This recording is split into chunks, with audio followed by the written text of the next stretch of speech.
Well, the UK Prime Minister Keir Starmer has taken a hard stand announcing a special police unit to crack down on violent protesters. This after there were clashes between protesters and the police across England for 2 consecutive days following a horrific stabbing incident at a children's dance class. That incident had killed 3 and wounded 10.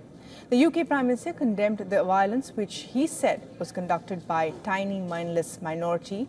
Starmer assured that his government will put a stop to it. I can announce today that following this meeting, we will establish a national capability across police forces to tackle violent disorder. These thugs are mobile, they move from community to community, and we must have a policing response that can do the same. Shared intelligence, wider deployment of facial recognition technology, and preventative action. Meanwhile, the 17-year-old accused was named in court to counter misinformation about his identity that has been blamed for triggering violent protests across England.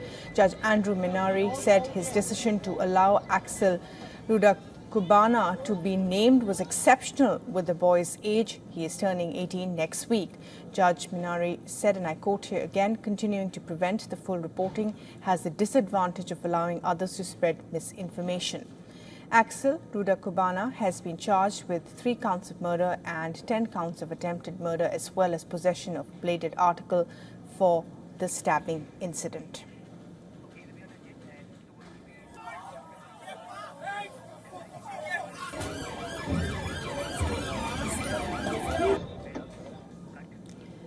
And for the very latest on this, I'm now being joined by Stuart Smith from London for the very latest on this. And Stuart, well, what's happening at the moment as far as those riots are concerned? Keir Starmer taking a hard stand there, especially with social media platforms, and of course the court taking cognizance of the fact as well and naming the accused there.